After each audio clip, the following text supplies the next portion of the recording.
Bismillahirrahmanirrahim. Assalamualaikum warahmatullahi wabarakatuh.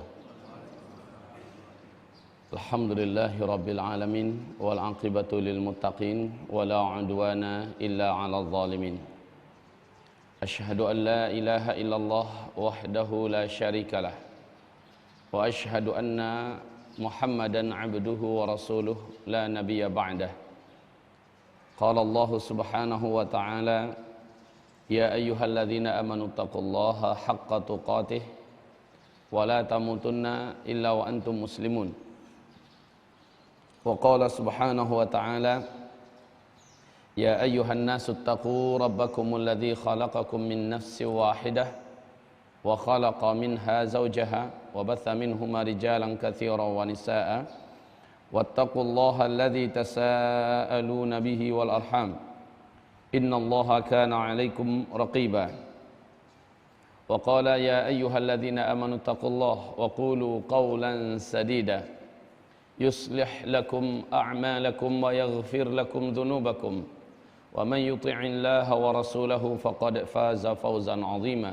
Allahumma arhamna bil Qur'an wa sadaqallahul 'azim.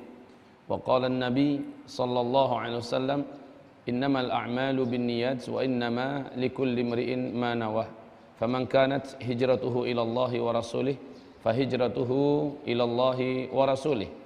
Wa man kanat hijratuhu lidunya yusibuha aw imra'atin yankihuha fahijratuhu ila ma hajara ilaihi wa ba'd. Ma'asyiral muslimin, hamba-hamba Allah seluruhnya yang semoga tetap dalam perlindungan dan pemeliharaan Allah fid dunya wal akhirah. Amin ya rabbal alamin. Fenomena akhir zaman adalah tajuk atau judul pilihan yang akan kita presentasikan pada hari ini insyaallah taala sampai zuhur. Metode pengajian kita dengan izin Allah dengan sistem diskusi dan dialog. Setelah saya selesai menyampaikan beberapa tema, kemudian kepada Bapak Ibu dipersilakan untuk bertanya hal yang berhubungan tentang akhir zaman yang kami uraikan.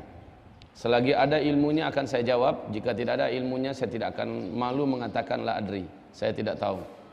Kaum muslimin, hamba-hamba Allah yang cintai, saya mulai dengan membacakan sebuah hadis dari Umar ibn Khattab radhiyallahu anhu. Hadis ini didapatkan dalam kitab Sahih Muslim. Bainama nahnu julusun inda Nabi sallallahu alaihi wasallam, ketika kami sedang duduk sekitar Nabi Muhammad sallallahu alaihi wasallam, idz tala'a alaina, tiba-tiba saja muncul ke tengah-tengah kami rajulun, seorang lelaki, syadidu bayadhi thiyab, sangat putih bajunya, syadidu sawadi sya'ar, sangatlah hitam rambutnya, ikal dan lebat, rapi, la yura alaihi athar safar, tidak nampak sedikit pun bahwa orang ini baru menempuh perjalanan safar yang jauh, nggak nampak, bersih, rapi, dan laki-lakinya sangat gagah. Wala ya'rifu ahadun minna, tidak seorang pun di antara kami sekota Madinah yang kenal dengan laki-laki ini.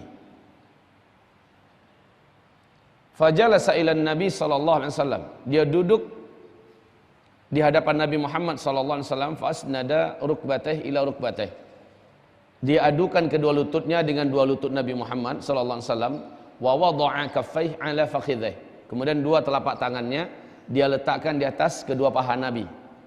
Kira-kira udah terbayang posisinya seperti apa? Wajahnya berhadapan dengan wajah, matanya bertemu dengan mata, lalu langsung bertanya, mata sa'ah, hai Muhammad, dia bertanya, akhbirni 'anil Islam, kabarkanlah kepada saya tentang Islam. Ini pertanyaan yang pertama.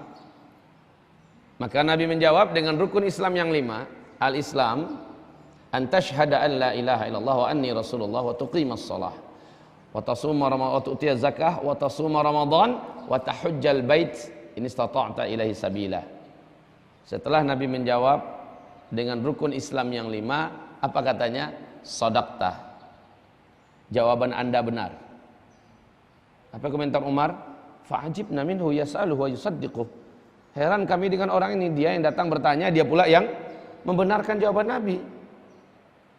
Kemudian dia bertanya lagi, akhbirni 'anil iman. Kabarkanlah kepada aku tentang iman. Apa itu iman? Maka Nabi menjawab dengan rukun iman yang 6. Akhirnya para ulama-ulama ahli fikih, ulama-ulama ahli hadis sepakat mengangkat hadis ini adalah sumber utama bagi penjelasan rukun Islam dan rukun iman. Karena Nabi menjelaskan di situ. Nabi menjawab dengan rukun iman yang 6. Al-iman an tu'mina billah wa malaikatihi wa kutubihi wa rusulihi wal yaumil akhir wal qadari khairihi wa syarrih. Shadaqta. Lagi-lagi dia mengatakan shadaqta. Jawaban Anda yang ini juga tepat. Benar. Lalu dia bertanya, akhbirni 'anil ihsan. Apa itu ihsan hai Muhammad? Nabi menjawab sallallahu alaihi wasallam, al-ihsan an ta'budallah ka'annaka tarah fa in lam takun tarah fa innahu yaraka. Engkau beribadah kepada Allah seolah-olah engkau melihat Allah. Fa in lam takun tarah, jika engkau tidak mampu mengibadahi Allah seolah-olah engkau sedang melihatnya, maka minimal engkau beribadah kepada Allah sementara engkau merasa engkau sedang dilihat oleh Allah. Itu yang ihsan. Sepertinya laki-laki ini puas. Lalu dia bertanya lagi, mata sa'ah, hai Muhammad, kapankah kiamat akan terjadi? Kemana-mana dakwahmu menceritakan tentang kiamat, kiamat sudah dekat. Kan Nabi juga dalam hadis Sahih Bukhari mengatakan, bu'ithtu ana wa baina yaday sa'ah kahatain. Aku ini diutus dan kiamat terjadi jaraknya cuma seperti ini, kata Nabi. Nabi mengangkat tangannya dan melipat menggenggam 3 jarinya, jari tengah dengan jari telunjuk diarahkan ke langit seperti ini. Lalu Nabi menjarangkan sedikit. Sangat dekatnya beliau dengan kejadian kiamat. Di hadis yang lain Nabi berkata, aku ini diutus, telah disampaikan kabar kepadaku, saat aku diutus malaikat Israfil sudah meletakkan pangkal terompet ke mulutnya. Lalu matanya tiap saat melirik ke arah Arash, menunggu aba-aba kapan ini ditiup. Menandakan apa? Bahwa diutusnya Nabi Muhammad memang sangat dekat dengan kiamat. Makanya hai Muhammad, saya nak tanya kepada engkau, kapan tepatnya terjadi kiamat itu? Ini ada kandungan akidah yang menjadi pegangan ahlus sunnah wal jamaah sampai hari kiamat ya. Jawaban Nabi adalah mal mas'ulu anha bi'a'lama minas sa'il. Minta maaf kalau pertanyaan yang ini yang ditanya tidaklah lebih tahu daripada yang bertanya. Ente mungkin lebih tahu daripada aneh. Ini bahasa kitanya. Kamu mungkin lebih tahu daripada saya. Saya benar-benar I don't know. When exactly the end of the world? Kapan tepatnya kejadian kiamat itu saya tidak tahu. Maka dengan ini para ulama kita memutuskan siapapun di bumi ini tidak ada yang tahu kapan kejadian kiamat. Kalau ada ramalan apapun wajib ditolak. Ramalan kiamat terjadi pada bulan anu, tahun anu, wajib ditolak. Kenapa? Orang nomor 1 di bumi ini sampai hari kiamat tak tertandingi. Nabi Muhammad pun mengatakan, saya tidak tahu. Dan dalam Al-Quran, Allah juga mengabadikan tentang persepsi akidah yang satu ini, bahwa yas'alunaka 'anis sa'ah ayyana mursaha. Mereka bertanya kepada engkau hai Muhammad tentang kiamat, kapankah kejadiannya? Fima anta min dzikraha. Engkau selalu memperingatkan manusia, awas kiamat sudah dekat, awas kiamat sudah dekat. Lalu orang bertanya kepadamu, kapan kejadiannya? Fima anta min dzikraha ila rabbika muntahaha. Ilmu tentang kejadian kapan kiamat itu hanyalah Allah yang tahu. Ila rabbika muntahaha. Maka Ada orang yang hafal Quran 30 juz, seluruh isi Al-Quran dia tahu tafsirnya dengan detail, seluruh hadis Nabi dari kutubut tis'ah hafal seluruhnya, ilmunya seperti tidak ada batasnya, bahkan sampai koromahnya bisa berjalan berlari di atas awan. Dari sini ke Mekah cukup 1 detik saja, umpama ya. Dari telunjuknya bisa keluar petir, saking sakti dan keramahnya. Jenggotnya dari sini sampai ke Surabaya panjangnya. Lalu orang macam ini berani mengatakan kiamat terjadi pada tanggal anu, bulan anu, tahun anu, wajib kita dustakan, ya, karena ini akidah kita. Tidak ada kiamat yang dapat meramalkannya, hanya Allah satu-satunya yang tahu. Bahkan malaikat Jibril sekalipun tidak tahu kapan kiamat itu. Baik, setelah menjawab seperti ini, laki-laki tersebut bertanya lagi kepada Nabi Muhammad sallallahu alaihi wasallam, akhbirni an amaratiha. Baiklah hai Muhammad, kabarkan kepada saya tentang ciri-ciri kiamat. Apa ciri-cirinya? Nah, apa kata Nabi? Kalau yang ini, pertanyaan yang ini gua banget ini. Saya bisa jawab ini kalau ini pertanyaannya. Maka Nabi menjelaskan penjelasan tentang hari kiamat, ciri hari kiamat ini ada di buku Zikir Akhir Zaman, bisa dilihat nanti. Tetapi dalam hadis ini Nabi menjawab dengan jawaban yang seperti ini saja. Dan ini juga bukan jawaban tanda besar kiamat, tetapi real. Apa kata Nabi? Antalidal amatu rabataha. Jika tiba suatu zaman, di zaman itu para budak-budak wanita telah melahirkan majikan-majikannya. Wa antaral hufatal uratal alata ri'a asyah yatatawaluna fil bunyan. Jika engkau temukan suatu masa di mana pada masa itu orang-orang miskin, penggembala-penggembala ternak tidak beralas kaki, bertelanjang dada, membawa ternaknya dari bukit ke lembah, dari lembah ke dataran, kemana-mana yang ada tempat makanan untuk ternak mereka, miskin-miskin. Yatatawaluna fil bunyan. Tiba-tiba mereka menjadi orang-orang yang kaya raya dan berkuasa. Yatatawaluna fil bunyan. Mereka berlomba-lomba, berbangga-bangga membangun gedung-gedung yang tinggi. Mafhum mukhalafahnya daripada ini adalah, jika zaman itu kamu temui, maka kamu dan kiamat sudah sangat dekat sekali. Laki-laki ini pergi. Kata Rasul kepada Umar, hai Umar, kamu tahu siapa laki-laki tadi? Allahu wa rasuluhu a'lam. Enggak tahu ya Rasulullah. Kejar dia, tangkap, bawa kemari. Giliran kita nanyain dia siapa. Labbaik ya Rasulullah, baik ya Rasul. Maka Umar pun dengan langkahnya 2 kali langkah para sahabat. Umar itu tinggi pak, kakinya itu juga tinggi, sehingga dalam sejarah disebutkan kalau Umar naik kuda perang, lalu kakinya nggak diletakkan di pelana kuda, ya, kudanya jalan, maka 2 ujung kakinya bisa membuat garis di tanah, di pasir. Langkah tingginya Umar bin Khattab. Nah, langkahnya yang besar itu segera mengejar laki-laki yang baru saja pergi. Dia lihat keluar masjid, nggak ada. Sejauh mata memandang gurun Sahara. Celinguk kanan, celinguk kiri juga nggak nampak. Dia datang balik, ya Rasulullah, he's gone. Ya Rasulullah, laqad dhahaba. Dia sudah pergi. Cepat betul hilangnya. Maka kata Nabi, innahu Jibril. Itu yang datang tadi adalah malaikat Jibril. Atakum liyu'allimakum dinakum. Dia datang kemari khusus diperintahkan Allah mengajarkan kalian semua tentang isi agama ini. Isi agama ini adalah Islam, iman, ihsan, dan ilmu tentang tanda-tanda kiamat. Baik, kita konsen kepada pertanyaan jawaban Nabi tentang ciri-ciri kiamat. Kalau engkau temukan suatu masa, di masa itu orang-orang yang dulunya miskin-miskin, penggembala ternak, tidak beralas kaki, mereka menggembalakan ternaknya, bahkan bertelanjang dada karena miskinnya. Tiba-tiba mereka menjadi orang kaya dan berkuasa dan berlomba-lomba membangun dan berbangga-bangga membangun gedung-gedung yang tinggi. Para ulama kontemporer kita, ulama-ulama ahli hadis dan para ulama ahli sejarah ini mengatakan yang dimaksud oleh Nabi Muhammad dalam hadis ini adalah bangsa Jazirah Arab.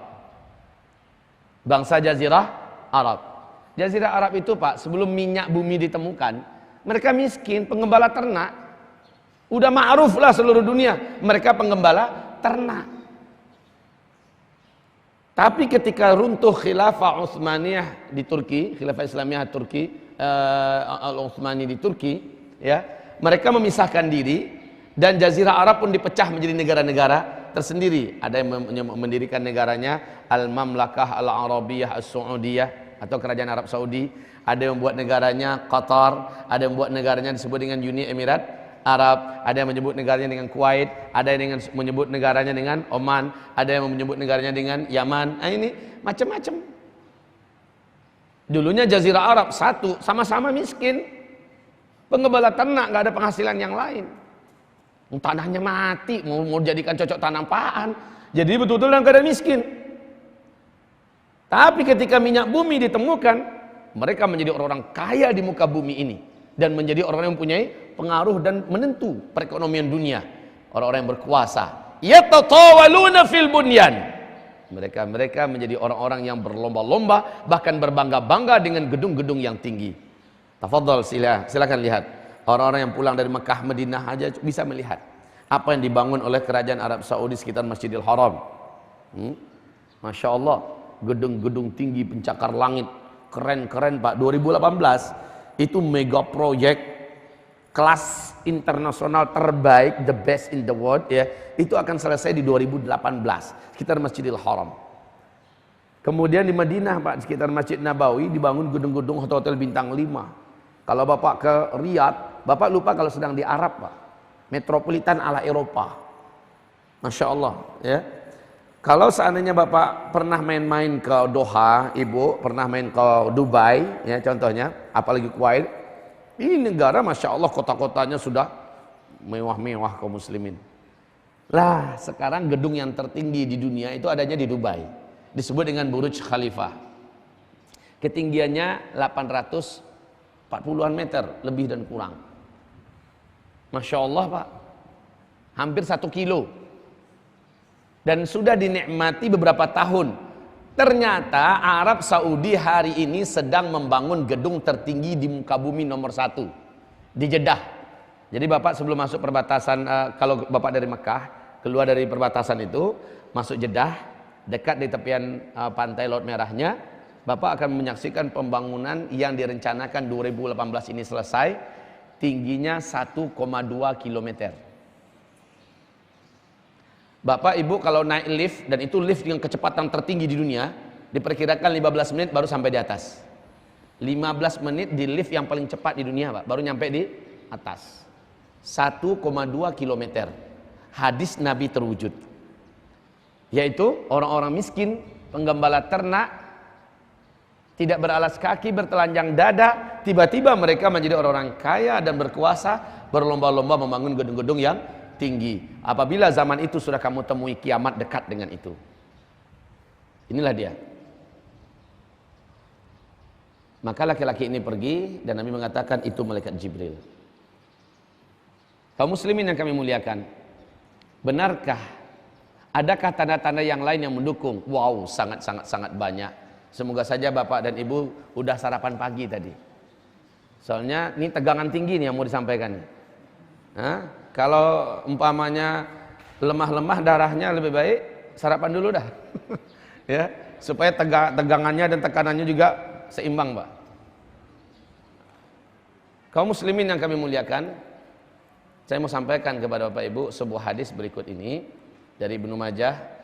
Hadis ini Imam Tirmidzi dan satu riwayat di Al-Hakim dinyatakan oleh Syekh Albani hasan, tetapi Syekh Ahmad Asy-Syakir mengatakan hadis ini sahih, tentang 5 periode Islam. 5 periode yang pasti dijalani dan dilalui oleh umat Islam. Saya bacakan. Kaum muslimin yang kami muliakan, periode ini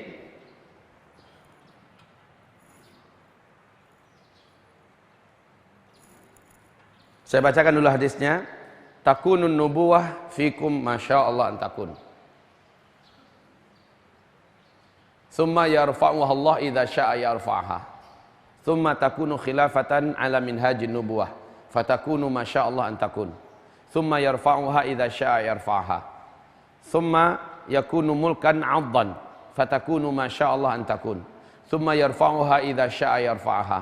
Thumma takunu mulkan jabariyan. Fi riwayah mulukan jabariyah. Fatakunu ma sya'allah an takun. Thumma yarfa'uha idza sya'a yarfa'aha.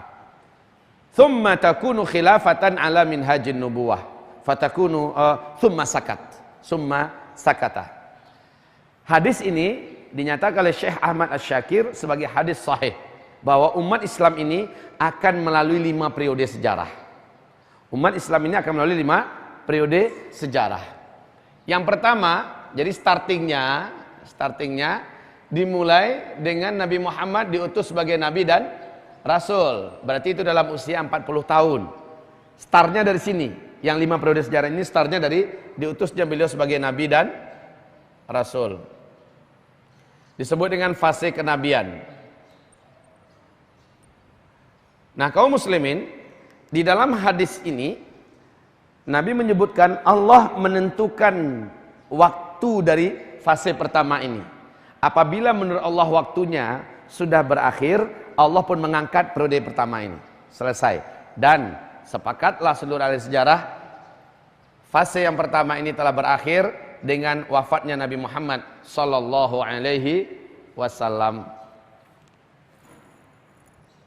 Pada fase periode pertama ini ada 2, ini 10 tahun di Madinah, ini 13 tahun di Mekah, ya. Ya. Kaum muslimin, yang kedua kata Nabi sallallahu alaihi wasallam, "Tsumma takunu khilafatan ala minhajin nubuwah."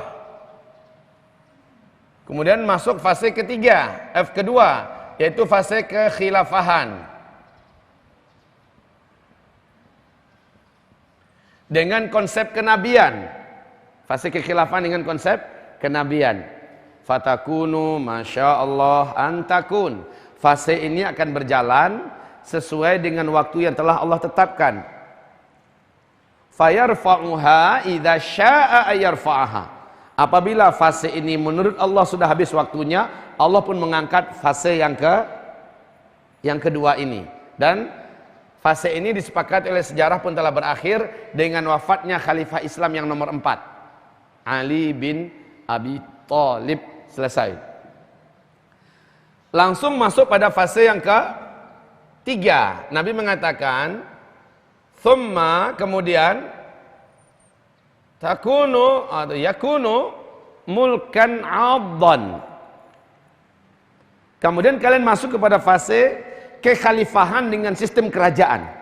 Tetap khilafah, Pak, tapi sistemnya kerajaan. Meninggal seorang khalifah, penggantinya langsung ahli warisnya. Ini sistem kerajaan ini.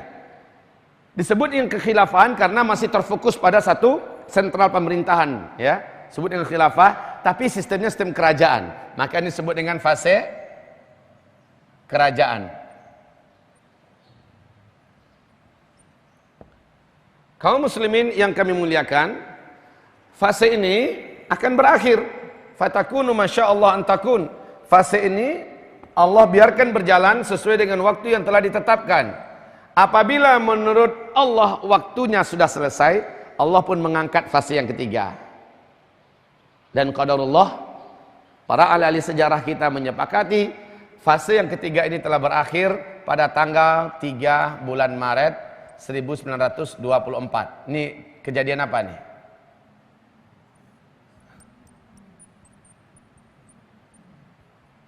Kejadian apa?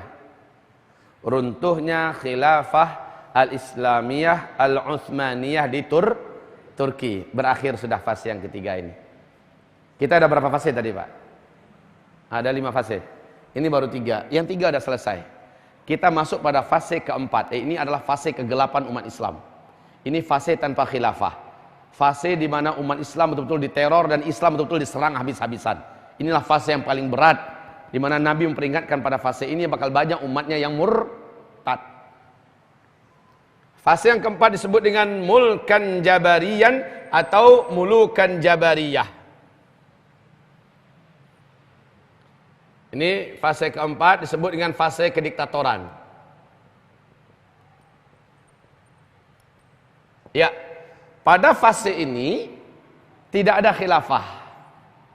Ya, tidak ada khilafah. Jadi ngaku-ngaku khilafah yaitu ISIS di Irak, mereka pendusta. Ya, tidak termasuk. Kenapa? Ini belum fase khilafah. Fase khilafah itu adalah di sini nanti. Nah, kaum muslimin yang kami muliakan, ini fase diktatoran, kekosongan pemerintahan Islam. Allah menyebutkan pahitnya keadaan ini dalam Al-Quran surat 24 pada ayat yang ke-55. Allah menyebutkan pahitnya keadaan ini. Sangat pahit.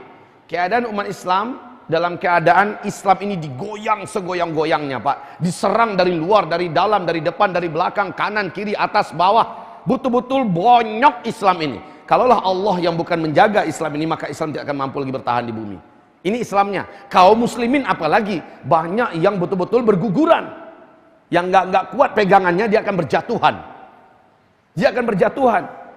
Yusbihu mu'minan wa yumsi kafira. Paginya masih mukmin, sorenya sudah kafir. Sorenya beriman, besok paginya sudah kafir. Saking kuatnya ujian yang ditimpakan oleh Allah di periode keempat ini. Dan kita hidup di periode ini, kaum muslimin. Kita hidup pada periode ini. Kaum muslimin yang kami muliakan, saya bacakan kepada Bapak Ibu sebuah hadis dari Sahih Bukhari dan Sahih Muslim. Ada di kitab itu nanti, Zikir Akhir Zaman. Bunyi hadisnya, silakan saya tulis di sini ya, biar ini jadi kenangan yang tidak kita lupakan sampai akhir pengajian. Sayati alaikum zamanun. Ibu-ibu yang di belakang, tulisan saya kekecilan atau gimana? Iya, Bu.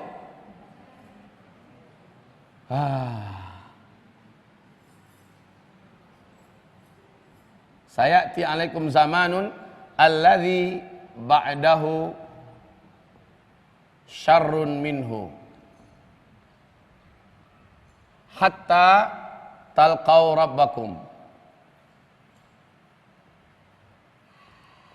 rabbakum. Hadis ini muttafaqun alaih. Alladzi ba'dahu syarrun minhu hatta talqau rabbakum. Artinya adalah akan datang ke atas kamu suatu masa, suatu zaman. Inilah zamannya. Zaman kita ini, zaman periode keempat. Akan datang ke atas kamu suatu zaman di mana yang sesudahnya lebih buruk daripada sebelumnya. Jadi hari ini lebih buruk, Pak, dari sebelumnya. Dalam segi apa saja? Dalam segi ekonomi, dalam segi politik, dalam segi alamnya, dalam segi apa saja, ya, lebih buruk daripada sebelumnya. Dalam segi pendidikan, dalam segi kesehatan, segala macamnya lebih buruk daripada sebelumnya. Dan besoknya lebih buruk lagi daripada hari ini. Jadi sampai kapan berakhirnya? Hatta talqau rabbakum, sampai kalian semua berjumpa dengan Rob kalian. Kalian semua berjumpa dengan Rob kalian. Di mana kejadian kalian semua berjumpa dengan Rob kalian? Di sini. Periode kelima. Pada periode kelima ini dia. Ini finishing. Kalau ini adalah starting, dimulai dari Nabi diutus sebagai Nabi dan Rasul, berakhir dengan terjadinya tanda besar kiamat yang nomor 7. Di sini kejadiannya, di periode kelima. Apa yang terjadi? Seluruh umat Islam di muka bumi akan disentuh oleh angin lembut yang bertiup dari timur, kata Nabi. Di hadis yang lain dari Yaman, tidak ada orang yang beriman, walaupun imannya seujung kuku sekalipun, melainkan angin itu akan datang menjemputnya, walaupun dia dalam gunung. Walaupun dia di atas gunung, dalam gua, di lembah, di gurun Sahara, di pulau, di mana saja dia berada, angin tersebut akan datang kepadanya, lalu disentuh dia oleh angin itu dan dia meninggal di tempat. Seluruh orang beriman sebumi akan meninggal serentak. Jadi tidak tersisa satu pun orang Islam lagi. Hatta talqau rabbakum, sehingga kamu seluruhnya berjumpa dengan Rabb kalian. Berarti dari periode keempat ke periode kelima sampai meninggal seluruh Islam, nggak akan ada zaman yang lebih baik. Mohon maaf ini Bapak Ibu, sekarang kita betul-betul menghadapi masa-masa fitnah yang sangat berat. Kalaulah pegangan kita tidak kuat, kalaulah akidah kita asal-asal ada saja, apalagi akidah keturunan, kalaulah amal soleh kita minim dan sedikit, dijamin tidak akan selamat agamanya, Pak. Dijamin dia tidak akan mampu bertahan. Ibaratnya pohon, goyangannya bukan makin lambat, tapi makin kuat. Jadi bergelantungan di atas pohon itu, kalau nggak kuatlah pegangannya, dia akan jatuh. Sudahlah pegangannya tidak kuat, banyak lagi, ada pacat, ada semut yang suka menggigit, ada lagi macam-macam pengganggu lainnya. Banyak sekali membuat dia bisa jatuh ke bawah. Paginya masih beriman, sorenya sudah kafir. Sorenya beriman, paginya sudah kafir. Karena dunia dia rela menggadaikan agamanya. Ini terjadi pada periode keempat. La haula wala quwata illa billah. Gimana Bapak Ibu? Masih sanggup dilanjutkan? Hah? Wajahnya udah tegang saya lihat itunya. Saya khawatir aja nanti. Silakan diminum dulu, Pak. Ibu silakan diminum dulu. Kita buat suasananya jangan begitu tegang lah ya, Bu ya. Nah, kita akan melaluinya juga, Pak. Ibarat ibu mau melahirkan anak pertama. Kan belum punya pengalaman tuh. Kenyataannya ibu-ibu mampu melewatinya insyaallah taala. Baik kaum muslimin, kita di periode ini sekarang. Dan yang diceritakan tadi, orang-orang miskin penggembala ternak yang tiba-tiba menjadi kaya dan berlomba-lomba membangun gedung yang tinggi, itu kejadiannya di periode keempat ini. Kaya raya berlomba-lomba membangun gedung-gedung yang tinggi. Baiklah kaum muslimin yang kami muliakan. Pada sesi kedua ini kaum muslimin, kiamat tidak akan terjadi kata Nabi sampai muncul 10 tanda besar kiamat. Kalau Bapak Ibu buka buku-buku tentang kiamat baik oleh Syekh Muhammad Al-Asqar atau oleh Syekh Ibnu Katsir dalam huru-hara huru-hara hari kiamat dan sebagainya, atau buku-buku tentang masalah kiamat, pasti Bapak Ibu akan menemukan urutan-urutan yang tumpang tindih. Bapak bisa bingung, kadang-kadang matahari terbit dulu, baru tanda-tanda kiamat itu adalah dimulai dengan matahari terbit dari arah barat, kan gitu kata Nabi kan. Kemudian munculnya binatang, mana saja di antara dua itu yang lebih dulu muncul, yang lain pasti menyusul. Kemudian bla bla bla bla. Di lain hadis, Nabi mengatakan kiamat itu tanda besarnya yang pertama adalah dukhon. Macam-macam Nabi menyebutkan. Jadi tumpang tindih, Pak. Berkat juhudnya para ulama-ulama ahli hadis kita, mereka akhirnya menemukan urutan yang sahih insyaallah taala tentang 10 tanda besar kiamat itu berikut ini. Saya buat garisnya, perhatikan kaum muslimin. 1 2 3. Lihat baik-baik. 3 ada di penghujung periode keempat. Berarti kita akan ketemu dengan 3 tanda besar kiamat. Di sini ada 4. Ini yang keempat. Ini yang kelima. Ini yang keenam. Dan ini adalah yang ketujuh. Yang ketujuh adalah angin lembut dari negeri Yaman atau negeri timur yang mewafatkan.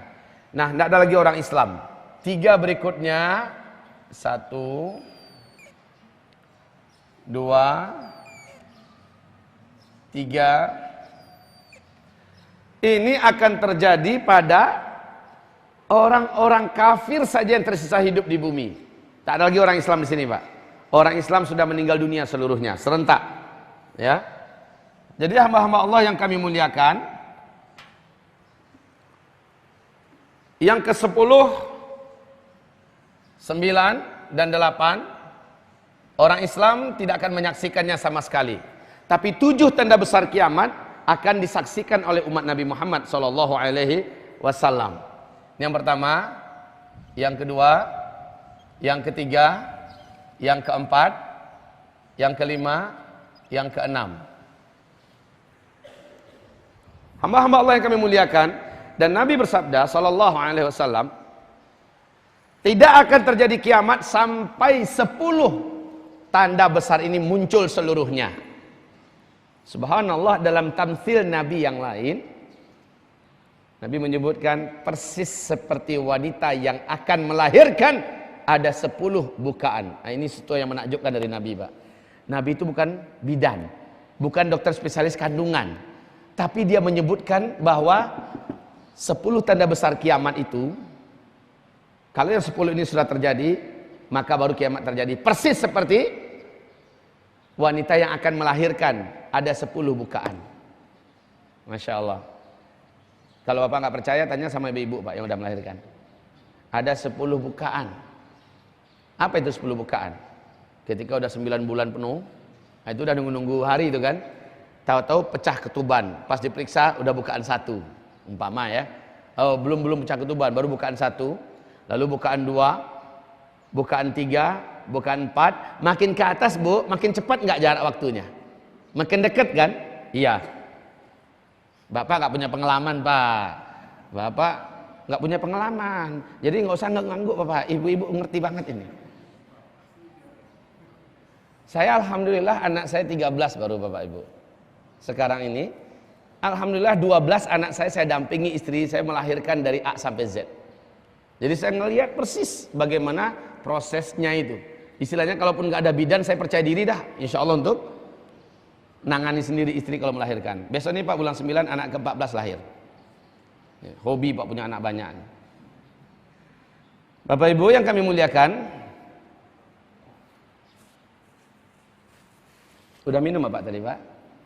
Ya, nikmati Pak airnya. Walaupun sini nggak ada nggak apa-apa. Ya.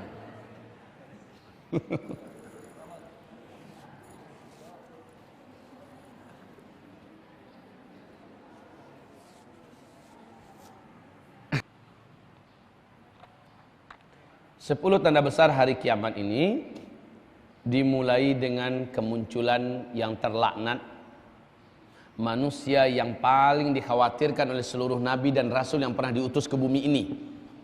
Karena tidak seorang nabi pun, kata Nabi, tidak seorang nabi pun diutus ke muka bumi ini pasti mereka memperingatkan kaumnya tentang bahaya Dajjal. Inilah dia. Jadi yang pertama sekali akan muncul sebagai tanda besar kiamat adalah Dajjal. Al-Masih Dajjal. Manusia termasuk di antara makhluk Allah yang panjang umurnya. Makhluk Allah yang panjang umurnya cuma 5. Malaikat, Iblis laknatullah alaih, kemudian Dajjal, kemudian Ya'juj dan Ma'juj, kemudian Nabi Isa alaihissalam. Ini 5 manusia Allah panjangkan umur mereka. Saya ulangi, ya, makhluk yang Allah panjangkan umurnya sampai hari kiamat adalah malaikat, Iblis laknatullah alaih, hanya iblis seorang ya, setan-setan dan jin tidak. Kemudian yang ketiga Dajjal laknatullah alaih, baru Ya'juj dan Ma'juj, yang terakhir Nabi Isa alaihi salam. Kaum muslimin yang kami muliakan, yang pertama muncul itu adalah Dajjal. Saya pikir mungkin tidak perlu saya uraikan Dajjal itu apa sekarang, karena kalau menguraikan Dajjal saja Pak, kalau menguraikan Dajjal saja 2 jam saya perlu waktu untuk duduk khusus tentang masalah Dajjal. Karena masalah tanda-tanda kiamat ini kaum muslimin pernah saya jadikan pengajian rutin saya di Kota Payakumbuh selama 6 bulan berturut-turut tiap minggu Pak. Pengajiannya ada Rabu malam Kamis, itu selama 2 jam. Selama 6 bulan baru selesai buku zikir akhir zaman. Kita menguraikan tentang masalah akhir zaman. Buku yang paling saya rekomendasikan buat Bapak dan Ibu ada beberapa, di antaranya itu, di antaranya lagi adalah Ensiklopedi Akhir Zaman oleh Syekh Dr. Muhammad bin Ismail Al-Muqaddim. Pembahasannya sangat ilmiah sekali dan memenuhi syarat-syarat standar penulisan salaf. Baik kaum muslimin, Dajjal. Siapa Dajjal? Manusia yang hanya muncul nanti di akhir zaman setelah dia dipenjarakan. Kehadirannya dulu sempat membuat kekacauan dan beberapa nabi pernah dibuatnya pusing dan panik dengan kemunculan makhluk ini. Tapi waktu itu belum Dajjal namanya. Dia baru disebut dengan Dajjal ketika sudah di akhir zaman. Singkatnya saya bacakan begini Bapak Ibu. Jadi maaf ya Pak, kata Nabi 10 tanda besar kiamat ini, kalau satunya sudah muncul, yang lain akan menyusul dengan waktu yang sangat cepat, berdekatan. Harazatun manzumatun fi silk yuqta'u silkun yatba'u ba'daha ba'dan. 10 tanda besar kiamat ini bagaikan 10 butir-butir biji marjan. Biji marjan. Jadi butir biji marjan di tengah-tengahnya kosong Pak, dihubungkan oleh satu silk atau semacam tali, kabel atau apa, masuk silk, marjan yang kedua, ketiga, keempat dan 10. Di bagian bawahnya dibuat simpul. Iyuqta'u silk. Ketika simpul itu dipotong, maka meluncurlah butir yang pertama. Betul tidak? Meluncurlah butir yang pertama. Yatsba'u ba'duha ba'dan. Yang lain pasti menyusul dalam waktu yang sangat berdekatan dan sangat cepat. Nah, kaum muslimin yang kami muliakan, yang pertama adalah Dajjal. Bapak tahukah hadis yang terkenal dari kalangan para ahli hadis disebut dengan hadis jassasah? Selain ustadz nggak usah jawab. Hadis jassasah. Ini gelar hadis itu adalah hadis jassasah. Kenapa? Kisah ini menyebutkan tentang seekor binatang yang sangat besar, berbulu hitam dan sangat tebal di sebuah pulau di laut Yaman. Yang menceritakan kisah inilah Tamim Ad-Dari. Siapa Tamim Ad-Dari? Orang Kristen yang menjadi kapten kapal dan membawa 20 awak kapal bersamanya. Mereka di tengah laut Yaman diamuk oleh gunungan ombak laut yang menggila, sehingga mereka kehilangan kendali dan tidak mampu mengendalikan kapal mereka, dan mereka pun terdampar lalu merapat ke sebuah pulau di laut Yaman. Mereka tidak tahu pulaunya pulau apa, yang jelas masih di laut Yaman. Mereka pun turun masuk ke dalam pedalaman pulau. Bertemulah dengan seekor binatang berkaki 4. Badannya besar, bulunya sangat tebal, berwarna hitam bulunya. Saking tebalnya bulunya, sampai-sampai kami tidak mampu membedakan yang mana bagian kepala, mana bagian pantatnya. Dan ternyata binatang itu dapat berbicara dengan bahasa manusia. Kami ketakutan, kata Tamim Ad-Dari, yang waktu itu masih Kristen ya. Lalu binatang itu bertanya, apakah kalian orang-orang dari Arab? Kami menjawab, iya. Seorang lelaki telah lama menunggu kalian di gedung tua sana. Pergilah kalian ke sana. Mereka ingin menanyakan beberapa perkembangan terkini tentang kondisi dunia. Maka kami pun lari ke sana. Kalau bahasa orang Pariaman itu cigin. Lari kencang menuju ke sana, meninggalkan binatang itu karena kami khawatir dicelakakannya. Sesaat kami masuk ke dalam gedung tua itu, kami dikagetkan oleh sebuah pemandangan. Seorang lelaki bertubuh gompal. Normal Pak, besarnya sama dengan yang lain-lain, tetapi bertubuh gompal. Terikat kakinya dengan, kedua kakinya dengan rantai yang besar dan berat. Rantai besi yang besar dan berat. Tangannya juga terikat dengan rantai besi yang besar dan berat. Dan lehernya terbelenggu oleh besi yang juga dikasih rantai yang sangat besar dan berat. Laki-laki itu tergeletak di lantai dan bertanya kepada kami, kalian dari Arab? Kami menjawab iya. Apakah sudah muncul seorang nabi dari bangsa yang ummi dan dia mengaku sebagai nabi terakhir namanya Ahmad? Kami menjawab sudah. Gimana, kalian beriman apa tidak dengannya? Kami menjawab, kata Tamim Ad-Dari, sebagian kami beriman, sebagian lagi tidak. Sebaiknya kalian beriman dengannya, itu baik buat kalian. Dan dia berkata sendiri, berarti sudah dekat masanya saya akan bebas. Kemudian dia bertanya ini, bertanya itu, bertanya ini, bertanya itu. Di antara pertanyaannya adalah dia menyebutkan, apakah hari ini Danau Tobariyah masih mengeluarkan air? Danau Tobariyah itu di Israel Pak. Kalau ini adalah Israel, ini Lebanon ya. Ini Lebanon. Ya. Danau Tobariyah itu di sini posisinya, dekat perbatasan dengan Lebanon. Ini adalah sumber air orang Yahudi di Israel, Danau Tobariyah. Danau Tobariyah itu tidak dalam Pak, hanya 45 meter kedalamannya. Ya, Danau Tobariyah itu hanya 45 meter kedalamannya. Ada nggak di kiblat? Coba perhatikan sini.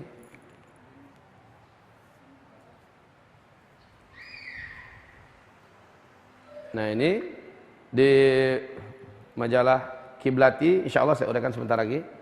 Kaum muslimin, dia bertanya tentang Jadi pertanyaan si Dajjal, nanti ada hadisnya di sini Pak. Di buku ini juga ada tentang masalah sejarah Dajjal ini.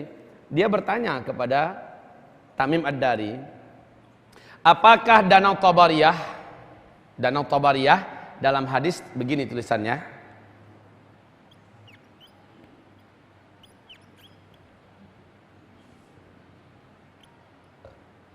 Ya. Apakah Danau Tabariyah hari ini masih mengeluarkan air? Kalau orang barat menyebut dengan Tiberias. Ya. Atau Tiberias. Letaknya sudah jelas kaum muslimin. Apakah Danau Tabariyah hari ini masih berair? Kami menjawab saat ini, masa ini masih. Dan dia berkata, kalau nanti danau itu sudah hampir mengering, menyisakan sedikit air istilahnya, saat itu saya akan lepas dan saya akan mengelilingi seluruh permukaan bumi. Tidak ada satu kota-kota besar pun di muka bumi, melainkan saya pasti akan memasukinya. Kecuali dua kota, Mekah dan Tibah katanya. Hanya ini yang saya tidak akan berhasil memasuki. Ya, Mekah dan Tibah. Karena kedua kota ini sudah dilindungi pintu-pintu masuknya dengan dua orang malaikat yang menghunus pedang. Kalau saya memaksakan diri masuk, malaikat itu akan membantai saya. Jadi yang mampu mengalahkan Dajjal cuma malaikat kaum muslimin. Kesaktian dan kemampuan Dajjal ini Masya Allah. Hanya malaikat yang mampu menghadang Dajjal, yang lain tidak mampu.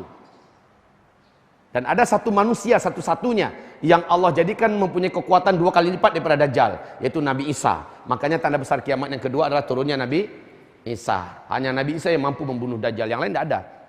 Baik. Kata laki-laki yang terdampar yang ada tergeletak di gedung tua di Pulau Yaman itu, kalau air itu sudah susut, menyisakan sedikit saja air lagi, maka saat itu saya akan bebas, saya akan kelilingi seluruh kota-kota besar dunia, dan dunia akan masuk dalam genggaman saya, manusia akan menyembah saya. Hah? Kemudian kaum muslimin, kecuali hanya 2 kota yang saya tidak berhasil memasuki, Makkah dan Tibah. Maka saat Tamim Ad-Dari selesai menceritakan ini kepada Nabi Muhammad, setelah mereka keluar dari pulau, Tamim Ad-Dari langsung pergi ke Madinah dan dia menyatakan syahadatnya dan keislamannya. Kenapa? Karena kata laki-laki yang terkurung di pulau itu, lebih baik kamu beriman kepadanya. Kan begitu kan? Itu terngiang-ngiang olehnya, lebih baik kamu beriman, itu baik buat kalian.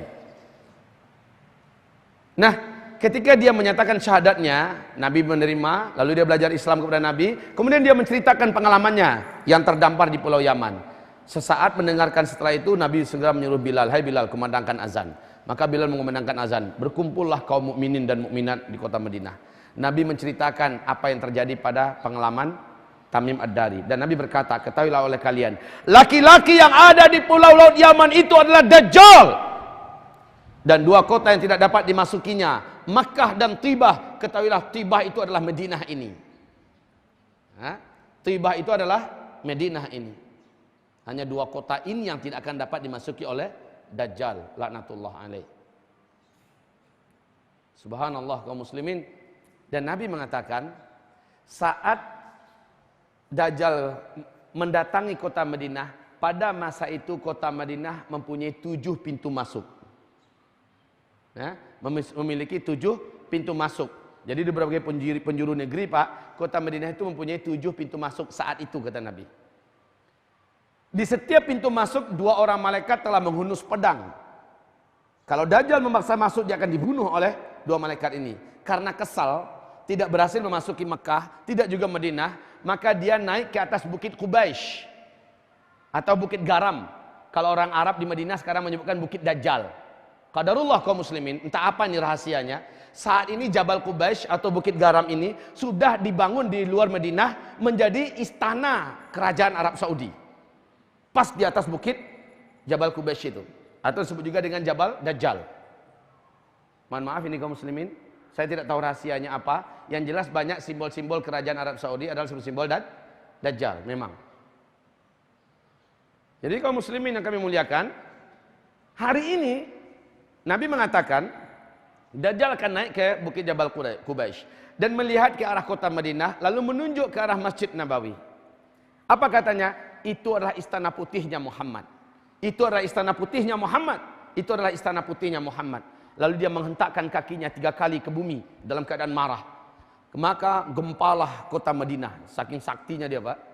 Gempalah kota Madinah. Seluruh orang munafik, seluruh orang musyrik yang masih tinggal di Madinah, mereka ketakutan dan keluar dan mereka bergabung kepada Dajjal.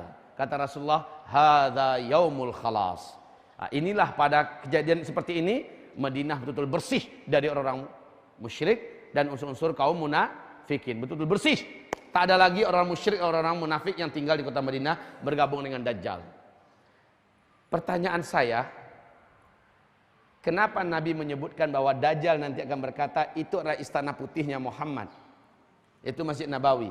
Padahal semasa Nabi Muhammad SAW menceritakan hadis ini lebih 14 abad yang lalu, keadaan Masjid Nabawi seperti apa? Masih tanah, ya kan? Masih tanah. Tiang-tiangnya masih batang-batang kurma. Bahkan dikasih atap pun udah akhir-akhir, Pak. Itu pun pelepah kurma. Dindingnya nggak ada. Itu istana putihnya Muhammad. Kondisi itu istana putihnya Muhammad cocok dengan kondisi sekarang apa tidak? Ya, cocok dengan kondisi Masjid Nabawi yang sekarang. Ini sangat cocok. Uniknya lagi kaum muslimin yang kami muliakan, Rasul berkata, saat itu Dajjal akan memasuki kota Madinah dari salah satu 7 pintu masuk kota Madinah. Kondisi kota Madinah pada hari ini, di sekelilingnya sudah ada 7 pintu masuk kota Madinah hari ini. Kalau saya mau nampakkan kepada Bapak slide-nya, bisa saja, tapi yakin saya waktunya nggak cukup. Saya ada slide-nya, Pak, bagaimana penjelasan dan bagaimana petanya. Hari ini kota Madinah sudah ada 7 pintu masuknya. Subhanallah, pas yang dikatakan oleh Nabi. Jadi kaum muslimin yang kami muliakan, kondisi yang disebut oleh Dajjal tentang keadaan Masjid Nabawi sudah ada. 7 pintu yang disebut oleh Nabi hari ini juga sudah ada. Baik. Dan apa yang disebut oleh si Dajjal? Kalau danau Tiberias sudah menyusut, meninggalkan sisa air yang sedikit, saat itu saya akan lepas. Silakan Bapak perhatikan di YouTube, buka tentang danau Tiberias terkini. Kaum muslimin, sewaktu Syekh bin Bas masih hidup, Syekh Mamduh ini datang kepada beliau. Syekh Mamduh datang kepada beliau, mengabarkan kepadanya tentang perkembangan danau Tiberias. Jadi danau Tiberias itu begini kaum muslimin. Ya, ini dasarnya.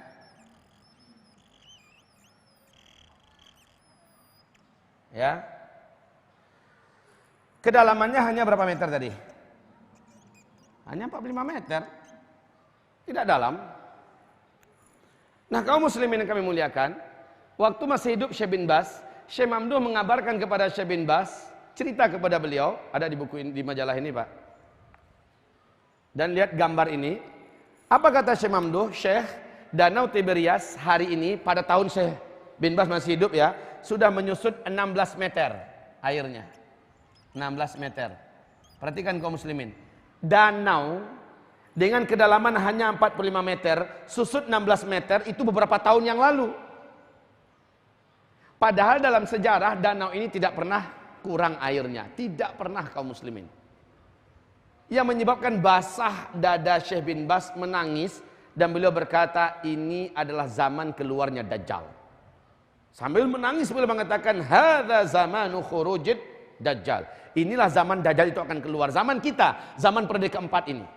Dan memang iya masuk dalam periode keempat. Kaum muslimin, hamba Allah yang kami muliakan. Hadza zamanu khurujid Dajjal. Hari ini silakan buka di YouTube kondisi danau Tiberias terbaru.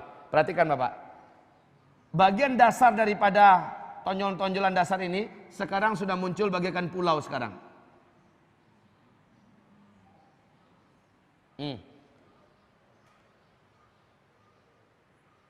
Kaum muslimin, ini majalah beberapa tahun yang lalu. Lihat kondisinya, perhatikan. Dulu lihat airnya naik sampai ke atas, sekarang sudah susut ke bawah. Ya. Ya, sudah mengering. Dulu masih banyak, ini sudah ditinggalkan oleh airnya. Perhatikan. Dulu dan sekarang. Sekarang ini beberapa tahun yang lalu, ini tahun berapa ini? 2013. Ini 2013 ya. Lihat kondisinya. Kaum muslimin yang kami muliakan. Sekarang kondisi yang terkini adalah dasar-dasar puncak daripada tonjolan-tonjolan tinggi dari dasar danau ini sudah menjadi pulau. Kelihatan macam pulau. Artinya makin dekat kemunculan Dajjal yang dijanjikan. Na'udzubillah. Kaum muslimin yang kami muliakan. Tidak ada satupun manusia di bumi ini yang paling kuat imannya sekalipun, kata Nabi, jika berjumpa dengan Dajjal, pasti dia akan menyembah Dajjal. Sekuat apapun imannya, kalau dia bertemu dengan Dajjal, dia pasti akan murtad, dia akan pasti sujud kepada Dajjal. Kecuali seorang remaja lelaki, kata Rasulullah. Hanya remaja lelaki ini yang mampu membantah Dajjal dan bertemu dengan Dajjal dan dia tetap dalam keadaan imannya. Dan Dajjal memaksanya untuk menuhankannya dan dia menolak remaja laki-laki ini. Remaja laki-laki ini berkata, kamulah yang dikabarkan Rasulullah tentang Dajjal.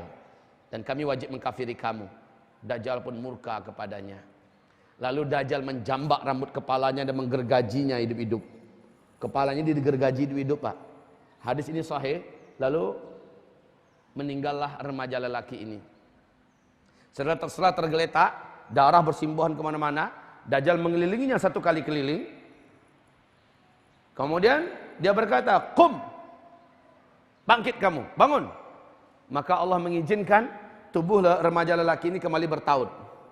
Ya, kembali bertaut. Kemudian bangkitlah remaja lelaki ini dalam keadaan darah masih bersimbah di pakaiannya dan di tanah juga masih ada simbahan darah tadi. Lalu Dajjal berkata, hanya Tuhan yang mampu menghidupkan sudah mati. Dan saya sudah bunuh kamu tadi. Sekarang saya sudah hidupkan lagi kamu. Apakah kamu tidak percaya saya Tuhan kamu? Apa kata remaja laki-laki itu? Makin penuh dalam dada saya keimanan. Bahwa kamu memang asli Dajjal. Saya baca memang keterangan Nabiullah Muhammad SAW. Bahwa dia akan membunuh seorang remaja lelaki. Lalu setelah itu remaja ini akan dihidupkannya kembali. Lalu dia menolak untuk beriman kepada Dajjal. Dan Dajjal tidak mampu lagi membunuhnya selama-lamanya. Hai manusia, kata remaja laki-laki itu. Ketahuilah oleh kalian ini asli Dajjal. Kufurilah oleh kalian dua orang ini. Jadi kaum muslimin marah Dajjal, berusaha membunuhnya kembali dan sudah tidak berhasil membunuhnya. Kaum muslimin hamba-hamba Allah yang kami muliakan. Saya tidak tahu ini sahih atau tidak, tapi saya nonton di acara Qatar TV. Beberapa TV Arab ikut menayangkan tentang fenomena unik, kejadian yang langka di bumi ini, seorang bayi laki-laki terlahir di Palestina.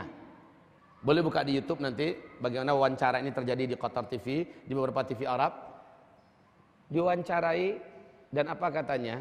Kami di Palestina menemukan sebuah fenomena yang sangat menakjubkan dan sekaligus membuat iman kami menjadi kuat. Seorang anak bayi laki-laki lahir dan berbicara dengan bahasa Arab yang sangat bersih, bahasa Arab fusha, ya. Hanya sekali saja dia bicara. Kalimatnya atau kata-katanya lebih kurang seperti ini. Ana rajulun sayaqtuluni dajjal wala yaqtulu ba'di ahadan abada. Saya adalah orang yang nanti akan dibunuh oleh Dajjal. Dan Dajjal tidak akan berhasil membunuh setelah saya siapapun juga lagi. Kemudian anak bayi ini kembali seperti bayi-bayi biasa. Tidak mampu lagi bicara. Kecuali hanya satu kali itu. Dalam persaksian di TV ini, beliau mengatakan, masyayikh kami di Palestina, para kubara'ana wa masyayikhana yashhaduna ala sidqi hadhi. Mereka mempersaksikan kebenaran cerita ini. Dan anak laki-laki itu hari ini disembunyikan identitasnya. Itu kejadiannya 8 atau 9 tahun yang lalu kaum muslimin. Kalau remaja itu umur berapa tuh, Pak? Standar remaja. 16? 17? Itu standar remaja kan? Mohon maaf kaum muslimin. Jika memang demikian dan Danau Tiberias pun telah menyusut, tapi kita yang perlu kita imani benar-benar adalah hadis ini. Karena hadis ini sahih Muslim. Kalau yang tadi bisa jadi orang Arab itu ngarang-ngarang cerita. Kan kita harus uzon seperti itu kan. Bisa jadi di sana itu orang ngarang-ngarang cerita. Tetapi masyayikhana wa kubara'ana yashhaduna ala asidqi hadhil qisah. Para syekh-syekh kami, para pembesar-pembesar kami, orang-orang tua kami menyaksikan mereka kebenaran tentang kejadian ini. Nah, kaum muslimin, Yang tidak dapat dibantah itu adalah Danau Tiberias yang sudah menyusut airnya hari ini. Kemudian jika benar laki-laki remaja itu sudah terlahir beberapa tahun yang lalu, maknanya sangat dekat sekali Dajjal akan lepas. Kalau iya, kalau itu betul. La haula wala quwata illa billahil aliyyil azim. Kaum muslimin hamba-hamba Allah yang kami muliakan. Nah, Dajjal akan mengelilingi seluruh negeri-negeri dan khususnya kota-kota besar. Karena waktu Dajjal tidak lama, Bu. Kata Rasulullah, Dajjal itu lepas, sebanyak dia lepas umurnya cuma 40 hari. Hai, 40 hari seperti apa? Sehari pertama kata Nabi sama dengan 1 tahun. Sehari kedua sama dengan 1 bulan. Sehari ketiga sama dengan 1 minggu. Lalu 37 hari berikutnya sama dengan hari-hari biasa. Artinya kalau kita totalkan 1 tahun, 2 bulan, 2 minggu. Cuma itu lamanya. Lalu bagaimana, apa yang terjadi setelah itu? Dajjal mati dibunuh oleh Nabi Isa. Nah, dalam waktu yang sangat singkat, Dajjal menguasai seluruh permukaan bumi. Dengan kecepatan apa? Dengan kemampuan apa? Padahal ketika Dajjal keluar, semua teknologi sudah tidak ada. Kan Nabi mengatakan, saat Al-Mahdi muncul, kalian akan berperang di belakangnya dengan pedang, dengan tombak, dengan panah, dan dengan menunggang kuda. Kalian akan berjalan di atas kaki-kaki kalian. Sementara Imam Mahdi disepakati oleh seluruh ulama Al-Sunnah wal Jamaah, kemunculannya terjadi sebelum Dajjal lepas. Ini Al-Mahdi ya. Nah, di masanya saja sudah tidak ada teknologi. Apa yang terjadi? Bumi ini akan dihantam meteor, di mana pakar astronomi dunia mengatakan meteor ini akan menghentikan semua teknologi yang ada di bumi. Dan Allah menceritakan tentang kejadian meteor itu dalam surat At-Tur, dalam surat Ad-Dukhan, dalam surat Al-Mulk, tentang Batsyatul Kubra. Jadi bumi ini akan mengalami Batsyatul Kubra, hantaman yang sangat dahsyat. Baik kaum muslimin, nanti kita akan sampai kepada hantaman yang dahsyat ini atau meteor ini. Dan Amerika Serikat mengatakan bumi kita sekarang ini sedang ada di tengah-tengah arus sungai meteor. Ini 2015, Pak. Mereka mengatakan sejak 2013, kata NASA Amerika, sejak 2013 sampai 2016 bumi kita tepat di tengah-tengah arus sungai meteor. Menurut NASA Amerika, diperkirakan selama perjalanan ini bumi kita akan mengalami 1.300 hantaman meteor. Kita 2015 sekarang. Baik kaum muslimin yang kami muliakan, saya akan kembali ke sini nanti ya. Kita kembali dulu ke masalah si Dajjal. Dajjal mampu mengelilingi seluruh kota-kota besar di dunia. Kalau Bapak mau tahu gimana cara selamat dari Dajjal, insya Allah di buku Zikir Akhir Zaman diuraikan, Nabi mengatakan lakukan ini, lakukan ini, lakukan ini, lakukan ini. Kalau kamu tidak berhasil, lakukan ini. Paling pertama anjuran Nabi adalah larilah kamu ke Mekah dan ke Madinah. Hanya 2 kota ini yang tidak akan dapat dimasuki oleh Dajjal. Masalahnya kita di Indonesia. Dan pesawat udah nggak ada. Teknologi sudah musnah. Gimana mau lari ke Mekah Madinah? Sementara Dajjal dalam waktu yang singkat, dia akan mengelilingi seluruh kota-kota besar dunia. Pertanyaan yang muncul, kenapa kota-kota besar yang dikejar oleh Dajjal? Bisa jawab nggak? Sederhana jawabannya. Ibarat kita mau nanggu ikan, saya pasti akan nanggu ikan di lubuk-lubuk ikan yang pasti banyak ikannya. Ada juga di selokan kecil, di badan-badan kecil itu ikan, tapi waktu saya nggak cukup, pasti saya akan mencari tempat yang terbanyak, ya kan? Saya tangguk dapat penuh langsung jaring tangguk saya, ya kan gitu kan? Nah, dia akan mendatangi kota-kota besar. Makanya salah satu solusi terbaik adalah kalau memang tidak mampu pindah ke Mekah Madinah, kita carilah ke tempat-tempat tinggal yang jauh daripada perkotaan. Ya.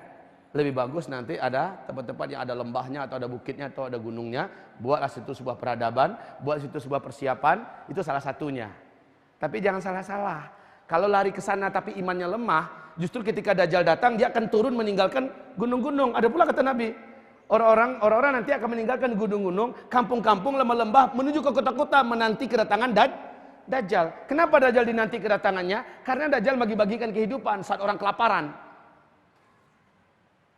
Nah ini, jadi memang iman juga, walaupun lari ke gunung tapi imannya nggak ada, saat Dajjal muncul dan Dajjal bagi-bagikan makanan, dia akan turun dari gunungnya. Memang sih Nabi menganjurkan kita.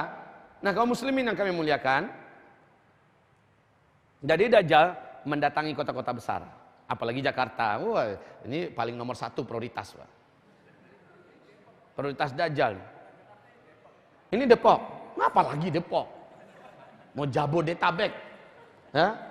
Depok, Bogor, ya. Orang Jakarta ini Pak, termasuk kota terpadat, Jabodetabek ini, kan terpadat di dunia toh? Iya. Dia akan datang, cuma Mekah, Madinah saja dia yang tidak berhasil masuki.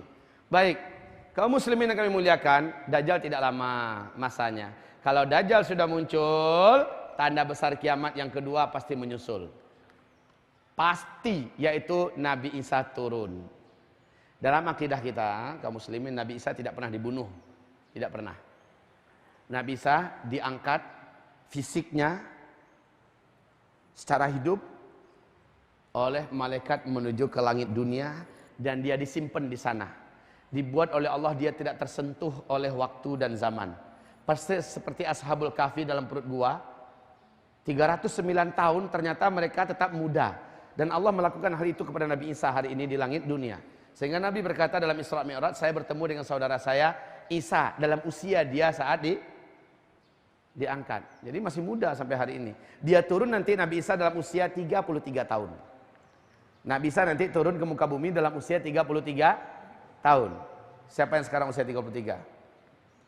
Antum berapa? 33. Usia kayak gini. Tapi nggak jelek kayak gini. Kalau ini standar Indonesia nih. Kalau Nabi Isa itu standar manusia tertampan. Tapi dibanding saya Pak, kalau saya duduk dengan dia, saya numpang ketampanan beliau. Jadi antum jangan sedih ya.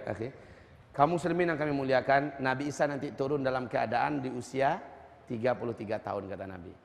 Nah, Nabi Isa disimpan di langit. Ngapain tugasnya? Nanti tugasnya ada 5 ketika dia turun. Yang pertama menjadi pembantu Imam Mahdi. Imam Mahdi kan muncul duluan kan? Jadi pembantu Imam Mahdi. Yang kedua membunuh Dajjal. Yang tiga menghancurkan palang-palang salib di muka bumi sehingga orang Kristen berbondong-bondong masuk Islam. Kemudian yang keempat membunuh seluruh babi-babi. Yang kelima adalah mengangkat semua pajak-pajak di muka bumi sehingga pajak itu jizyah-jizyah, daribah-daribah sudah tidak ada lagi. Ini 5 ini tugas Nabi Isa. Dan Nabi Isa akan meninggal pada periode kelima. Setelah menikah dengan seorang wanita Arab yang muslimah. Barulah Nabi Isa meninggal pada periode kelima dalam usia 40 tahun. Kalau ada yang dengarkan hadis Nabi Isa hidup di bumi ini selama 40 tahun, bukan berarti dari sejak dia turun, dihitung dari semenjak dia awal hidup. Jadi dia turun pas usia 33, nanti dia menjalani hidupnya lebih kurang 7-8 tahun lah begitu, dan dia meninggal pada periode ini. Sebagaimana Al-Mahdi yang memimpin periode kelima ini, beliau juga meninggal pada masa ini nanti. Lalu digantikan setelahnya oleh Al-Qahtani. Supaya jelas kaum muslimin. Baik, saya kembali. Dajjal tanda-tanda keluarnya sudah sangat nyata kaum muslimin. Sudah sangat nyata.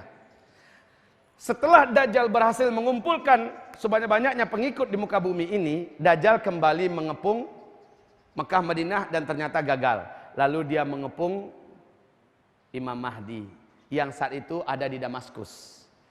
Nabi mengatakan Al-Mahdi terkurung di sebuah masjid berhari-hari bermalam-malam bersama orang-orang beriman. Karena Imam Mahdi tak mampu melawan Dajjal. Dajjal itu Pak, di samping dia sendiri sangat perkasa, memiliki kekuatan yang tidak ada manusia yang punya. Di belakangnya ada bala tentara tak terkalahkan, yaitu Yahudi Asfahan, berjumlah 70.000 orang. Dajjal ini punya bala tentara yang tak terkalahkan, yaitu 70.000 orang. Sementara pasukan Imam Mahdi saat itu hanya ribuan saja lagi. Dan mereka sudah panjang dalam pertarungan yang banyak. Ya, sudah sangat lelah gitu kan. Nah, tapi mereka tidak pernah mundur, hanya mereka terkepung di masjid di Damaskus kata Nabi. Saat malam hari waktu subuh masuk, maka kumandang subuh pun dia dikumandangkan. Al-Mahdi memerintahkan qomat. Maka beliau maju ke depan untuk mengimami. Tiba-tiba seluruh mata kaum muslimin yang ada, hari itu sudah tidak ada listrik kaum muslimin. Perlu diketahui, karena listrik bahagian daripada teknologi. Dan teknologi di masa Imam Mahdi sudah musnah. Ya, kaum muslimin, seluruh mata memandang ke arah langit. Apa yang mereka saksikan? mereka menyaksikan dua malaikat mengapit seorang lelaki yang sangat rupawan. Dialah Nabiullah Isa. Rambutnya sebahu, bagaikan orang yang baru basah-basah di kamar mandi. Bagaikan menetes air, seolah begitu, sangat indahnya. Dan Nabi Isa pun meletakkan telapak tangan kanannya di atas bahu sebelah kiri daripada malaikat yang ada di kanannya. Dan telapak tangan kirinya diletakkan di atas bahu sebelah kanan daripada malaikat sebelah kirinya. Beliau pun turun. Sampai di darat, orang-orang beriman sudah tahu memang saatnya Nabi Isa harus sudah turun. Sebab apa? Mereka sudah menyaksikan Dajjal keluar. Bahkan Dajjal lagi mengepung mereka. Dan ini waktu salat subuh, mereka sudah tahu hadis itu semua kayak kita-kita ini tahu. Jadi sudah tahu semua. Pas melihat Nabi Isa muncul, semuanya merasa bahagia dan gembira. Imam Mahdi langsung mundur. Adab ya, adab kepada orang yang lebih besar, yang lebih agung, lebih mulia, mundurlah. Apa kata Nabi Isa? Tidak. Ini zamannya kamu pemimpinnya. Saya hanya pembantu kamu. Tadi qomat untuk kamu, kamu yang imam. Maka Al-Mahdi enggak banyak basa-basi, langsung maju kembali, lalu mengimami sholat subuh. Selepas sholat subuh mereka pun berzikir, hampir terbit matahari, maka pintu, Rasul mengatakan, Nabi Isa itu turun tepat di atas menara putih, disebut dengan Manaratul Bayda. Tepat di atas menara putih. Nah, di Damaskus ada dua masjid yang punya dua menara putih. Subhanallah, dua masjid ini nggak hancur walaupun zaman Asad sekarang. Ya, Masjid Jami Amawi satu, ya, di sebelah timur bagian Damaskus. Nanti lihat keterangannya juga ada di buku Zikir Akhir Zaman juga ada. Jadi ada dua menara putih kaum muslimin. Nah, Syekh Ibnu Katsir mengatakan Masjid Jami Amawi, menara putihnya itulah yang nanti akan tempat turunnya Nabi Isa, yang hari ini sudah ada, Pak. Jadi turun Nabi Isa di situ belakang, kemudian Imam Mahdi menjadi imam. Selesai mereka berzikir, matahari sudah mulai menerangi bumi. Pintu Masjid Jami Amawi berhasil didobrak oleh Dajjal. Dengan seluruh keangkuhan dan kesombongan serta keperkasaannya, Dajjal masuk dengan semangat membunuh Al-Mahdi dan orang-orang beriman. Bala tentara dari pasukannya Yahudi Isfahan ini dari Iran loh, Pak. Ini dari Iran loh, Isfahan itu. 70.000 orang Yahudi dengan baju jubah hijau tidak berjahit, dan mereka menghunus pedang dengan semangat tempur yang sangat tinggi karena sang raja terkuatnya sudah muncul, itu Dajjal. Dengan sangat sombong mereka ingin membantai Al-Mahdi dan orang-orang beriman yang ada. Persis seperti sombongnya Firaun dengan bala tentaranya waktu mengejar Musa. Musa sudah terkepung di depannya laut. Kayak Imam Mahdi mau lari kemana lagi? Dajjal dengan seluruh keangkuhannya datang. Ternyata anti Dajjal sudah turun. Satu-satunya makhluk di alam semesta yang mampu dan diberikan legitimasi resmi oleh Allah membunuh Dajjal, yaitu Nabi Isa, sudah turun. Dajjal nggak menyadari itu. Dajjal tidak menyadari itu. Saat Dajjal sudah sangat dekat, Nabi Isa pun berdiri dari saf orang-orang beriman di belakang Al-Mahdi dan langsung menghadap dalam keadaan menantang si Dajjal. Melihat Isa sudah turun, berteriaklah Dajjal. Apa yang terjadi? Karena Dajjal melihat Nabi Isa saja dia meleleh. Bagaikan lilin, Pak, yang meleleh karena panggangan api. Rasul mengatakan seperti garam yang meleleh dimasukkan ke dalam air. Meleleh, Pak, meleleh. Kalaulah Dajjal tetap berdiri di tempat itu, kata Nabi, lantai masjid itu pasti akan berserakan cairan Dajjal. Dan Dajjal habis. Meleleh. Tapi Dajjal langsung lari. Dengan kemampuan yang tinggi dia lari ke sebelah timur. Nabi Isa sudah nunggu di situ, di sebelah timur. Lari dari sebelah barat, ke ufuk barat. Nabi Isa sudah menunggu di ufuk barat. Terakhir dia lari ke Palestina, tempat di pintu Lut, dan Nabi Isa langsung menghunjamkan tombak itu, ya. Langsung dihunjamkan tombak itu ke tubuh si Dajjal. Maka menjeritlah Dajjal. Inilah kematian terparah dan terberat yang dialami oleh makhluk yang hidup. Jadi kaum muslimin, setelah itu lumuran darah ini dari Palestina dengan secepat kilat, Nabi Isa sudah bergabung kembali dengan Imam Mahdi dan memperlihatkan kepada bala tentara Al-Mahdi. Termasuk orang Yahudi Asfahan tadi. Si Dajjal sudah mati. Ini dia. Maka penuh semangat dan penuh iman bertakbirlah orang-orang beriman. Sementara orang-orang Yahudi Asfahan yang 70.000 orang itu hilang semangat tempurnya. Hilang semangatnya sama sekali. Mereka tinggalkan senjata-senjata mereka. Mereka lari menyelamatkan diri kemana-mana. Berserakan kemana-mana kaum muslimin. Mereka bersembunyi di balik batu, bersembunyi di balik dinding, bersembunyi di balik pohon, masuk ke dalam lubang-lubang. Kemanapun mereka bersembunyi, kata Rasulullah, benda-benda saat itu, tempat mereka bersembunyi akan berbicara dengan seizin Allah. Dalam sejarah kan banyak benda-benda yang bisa berbicara kan. Seperti dua bukit berbicara ketika Nabi dan para sahabatnya berjalan, dan seluruh sahabat mendengarkan perbincangan dua bukit ini, bahwa lembah mereka dilalui oleh orang terbaik. Seperti berbicaranya batu-batu kerikil yang dilewati oleh Nabi Daud. Hai Daud, ambillah saya, jadikan saya untuk senjata kamu, ya kan? Dan sebagainya. Nah, pada akhir zaman, batu-batu, pohon-pohon, dinding, tebing, apa saja, di mana saja orang Yahudi bersembunyi, bicara nanti. Apa kalimat mereka? Ya Muslim, hadza Yahudiyun warai, ta'ala faqtulhu. Hai Muslim, sini. Ada orang Yahudi sembunyi di belakang saya. Ta'ala, khudhu faqtulhu. Tangkap dia, bunuh. Maka tidak dapat sembunyi orang Yahudi kemana saja, kecuali illal gharqad, kecuali pohon gharqad. Fa innaha syajarul yahud, sesungguhnya gharqad itu adalah pohonnya orang Yahudi. Gharqad itu adalah pohonnya orang Yahudi. Tahukah kaum muslimin, 11 tahun yang lalu Rabi Yahudi telah memerintahkan pemerintahan Israel untuk menanam 2 juta batang pohon gharqad di tanah yang sangat subur. Dan sekarang pohon itu sudah setinggi 9 sampai 15 meter ketinggiannya. 2 juta batang pohon, Pak. Sementara di perjalanan berikutnya saya dengar mereka nambah lagi sekian ribu. Kenapa begitu? Ternyata saya baca di Taurat, Pak. Mereka juga percaya pohon gharqad adalah pohon akhir zaman. Pohon yang akan berpihak dalam perang akhir zamannya orang Yahudi. Mereka tanam. Dan pohon itu sekarang udah besar-besar, Pak. Udah siap untuk melindungi manusia bersembunyi di belakangnya. Masya Allah, kaum muslimin. Illal gharqad, hanya pohon gharqad saja yang tersisa yang tidak akan berbicara. Dan Yahudi tahu mereka sembunyi ke belakang itu. Cuma kan orang beriman udah bocor duluan masalah ini kan. Udah tahu kemana mereka sembunyi.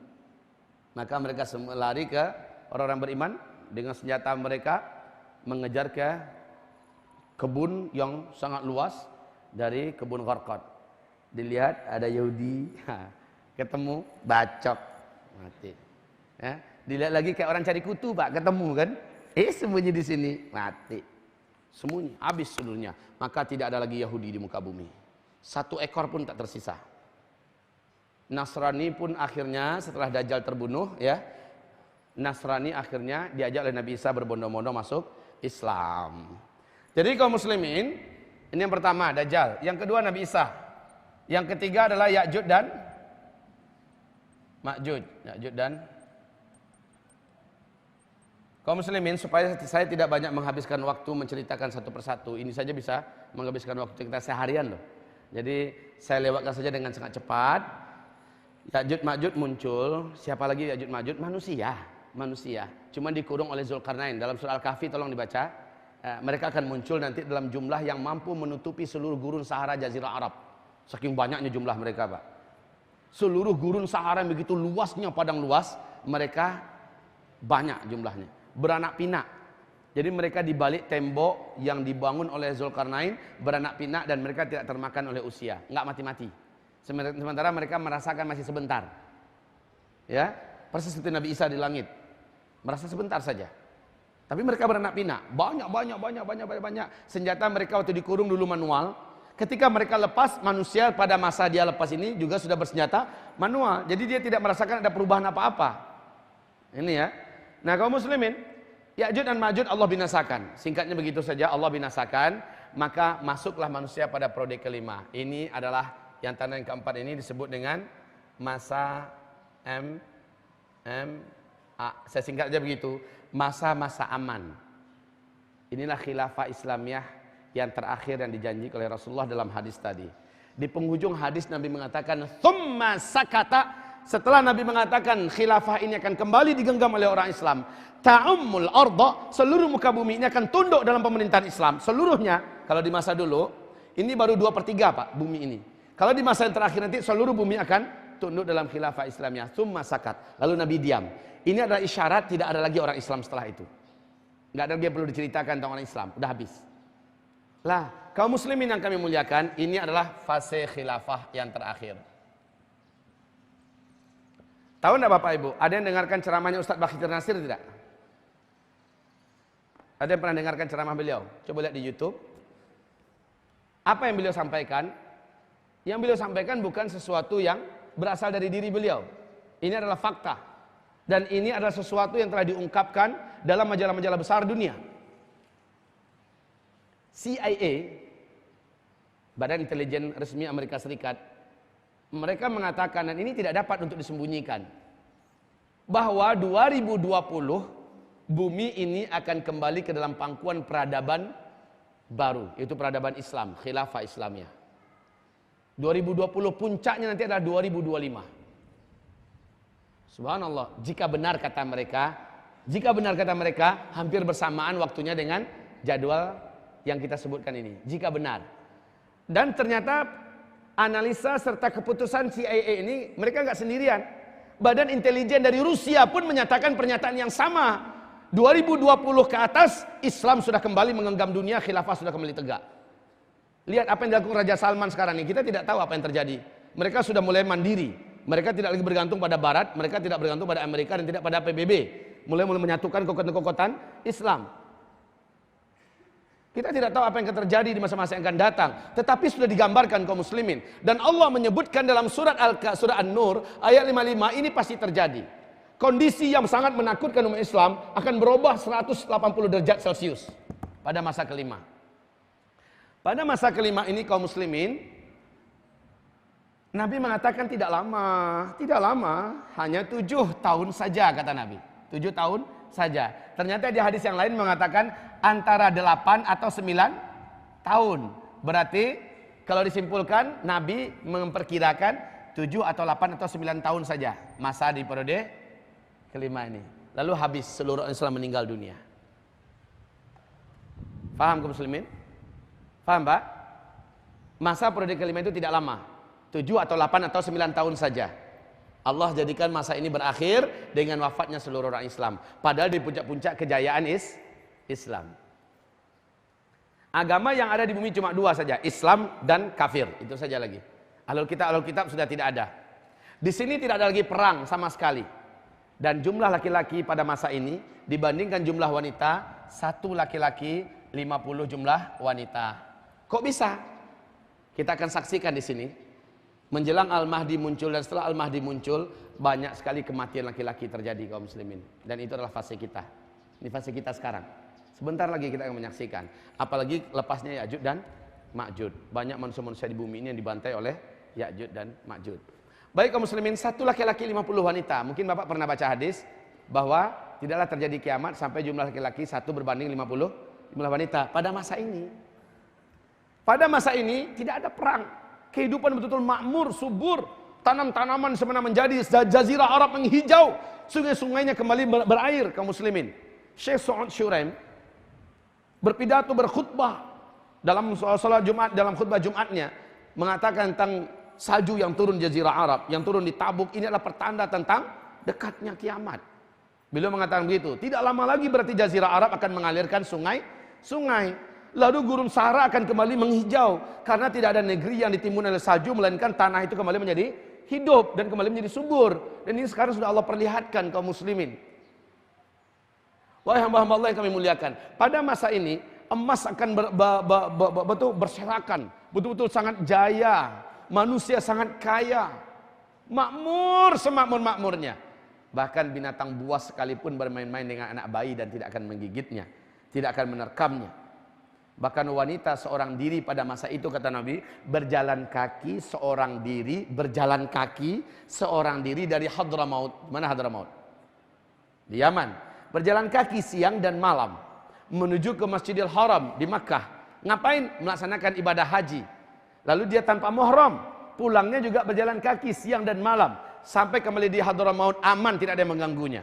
Tidak ada pembunuh, tidak ada pemberkosa, tidak ada perampok, tidak ada, betul-betul aman. Hidup pada masa itu. Jadi hadis itu tidak boleh dijadikan sebagai dalil asal aman. Kami wanita sudah boleh. Yang dimaksud aman dengan hadis ini adalah pada periode kali memang laki-laki nggak ada. Itu masalahnya. Itu masalahnya.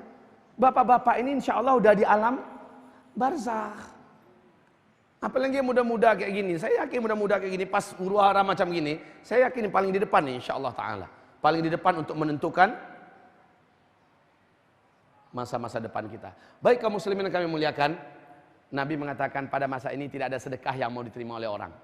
Pada masa ini tidak ada sedekah karena orang udah kaya-kaya semua. Bahkan seorang tetangga datang kepada tetangganya membawakan emas penuh 2 genggam tangannya. Lalu datang, "Pak, ini sedekah saya." "Wah, apa nih?" "Emas, terimalah Pak." Kalau kita sekarang Pak dapat cincin aja 1, waduh ini orang paling baik di dunia, kamu gitu Pak ya. Pasti nggak nolak, betul nggak Pak?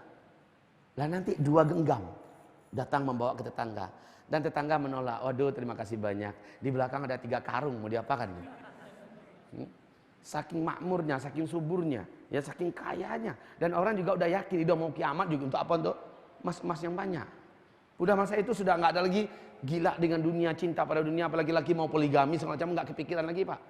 Orang udah berpikiran hanya untuk memperbanyak amal soleh. Ini udah masa-masa sangat, ya. Jadi ibu-ibu juga nggak kepikiran mau bersuami pada masa ini. Wallahu alam, saya rasa tidak. Kenapa? Udah sangat yakin udah mau kiamat ini. Ya.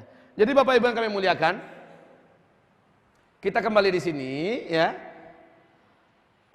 Pada masa ini akan terjadi 4 tanda besar kiamat. Ya, memang startnya di masa-masa aman dengan ditandai. Jadi pertanyaan Bapak tadi, tanda daripada akhir periode keempat adalah terbunuhnya Ya'juj dan Ma'juj. Seluruh Ya'juj dan Ma'juj di muka bumi ini habis. Maka masuk langsung periode kelima. Itu jawabannya Pak ya. Nah, baik. Periode kelima ini akan terjadi 4 tanda besar kiamat. Yang keempatnya adalah khilafah langsung. Yang kelimanya matahari terbit MTB. Matahari terbit dari sebelah barat. Dalam Sahih Muslim, fisik matahari yang menerangi bumi kita saat ini yang betul-betul dipanggil oleh Allah lalu sujud dia di bawah arasy. Kalian di bumi akan mengalami malam yang sangat panjang dan kalian merasakan bagikan 3 malam yang berturut-turut. Ya, besoknya matahari terbit di sebelah barat, maka tidak ada tobat lagi yang diterima, tidak lagi pernyataan Islam yang akan diterima oleh Allah Subhanahu wa taala. Begitu, Pak. Ya. Nah, setelah matahari terbit, esoknya wa ghadihi muncullah binatang raksasa dari dalam perut bumi yang mempunyai banyak kaki. Dan binatang ini dapat berbicara dengan bahasa manusia. Dalam hadis yang sahih Nabi mengatakan dia membawa tongkat Nabi Musa dan cincin Nabi Sulaiman. Manusia tersisa sedikit yang ada di bumi akan didatangi oleh binatang itu. Lalu kalau orang kafir diketoknya kepalanya dengan ujung tongkat Nabi Musa, menghitamlah wajahnya, menjadi buruk rupanya. Sementara orang beriman yang dijumpai oleh binatang itu, maka diusapkannya atau disentuhkannya cincin Sulaiman ke wajah orang ini, maka putihlah wajah orang tersebut dan menjadi bercahaya.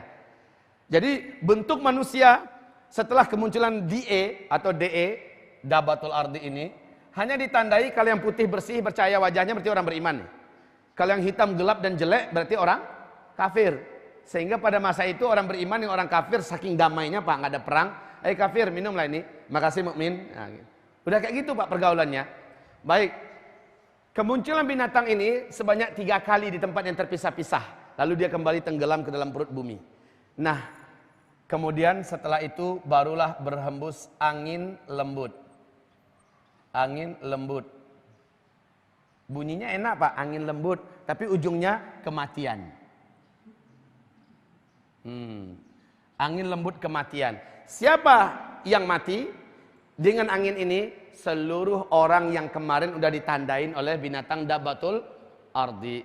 Angin ini datang ke sana lalu menyentuhnya. Tersentuh di situ, meninggal langsung di situ, ya. Dengan kematian yang lembut. Maka seluruh orang Islam di muka bumi akan berakhir. Tidak ada lagi satu orang pun yang kenal lagi dengan Allah setelah ini. Berakhirlah masanya umat Nabi Muhammad. Dan Nabi berkata, setelah itu 1 atau 2 generasi barulah sangkakala atau kiamat besar kehancuran semesta ditiup oleh malaikat Israfil. 1 atau 2 generasi. 1 generasi dalam hitungan ilmu sosial adalah 25 tahun. 1 atau 2 generasi berarti maksimal 50 tahun. Ternyata ada hadis lain, petunjuknya ada di hadis lain. Dalam hadis lain Nabi mengatakan, selama di bumi ini masih ada satu orang saja yang dapat melafazkan kalimat Allah, yang masih beriman dengan Allah. Walaupun hanya satu orang saja, Allah masih akan tunda kiamat 40 tahun lagi. Pernah dengar nggak di sini? Pernah dengar kan? Allah masih akan tunda kiamat 40 tahun lagi. Artinya, orang terakhir yang melafazkan kalimat Allah itu ternyata meninggal pada tanda besar kiamat yang ketujuh. Faham Bapak Ibu? Maknanya apa? Setelah ini kalau dicocokkan dengan hadis 40 tahun lagi. Masuk nggak satu atau dua generasi itu? Masuk kan? Ya.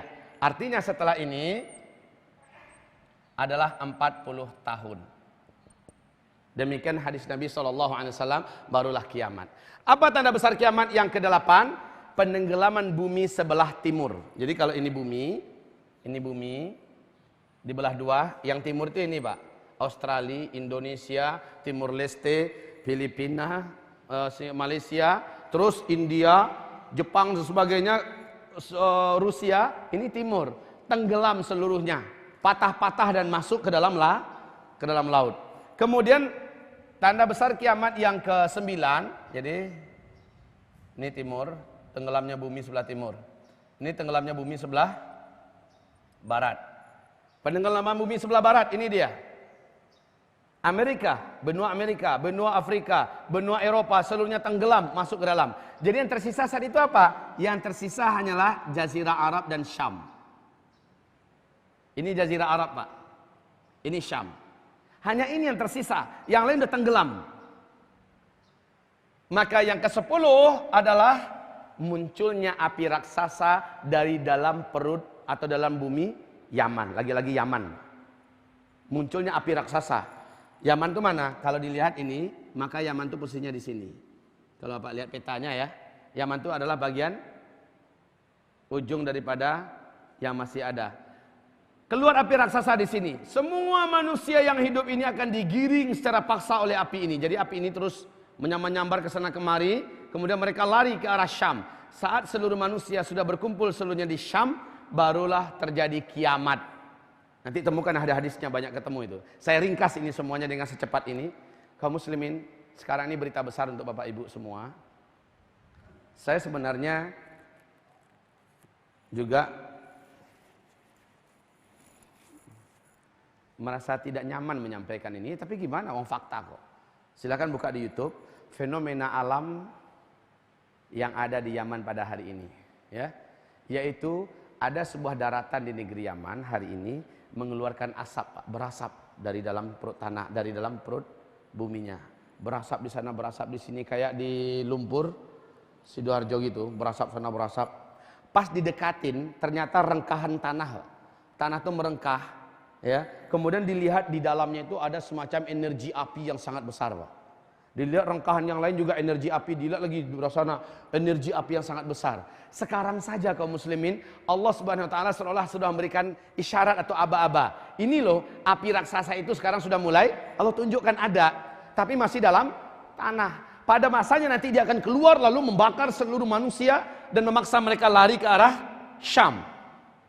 Saat mereka sudah kumpul seluruhnya di Syam, ya, ketika Imam Mahdi muncul, maka berarti Dajjal tidak lama lagi akan keluar.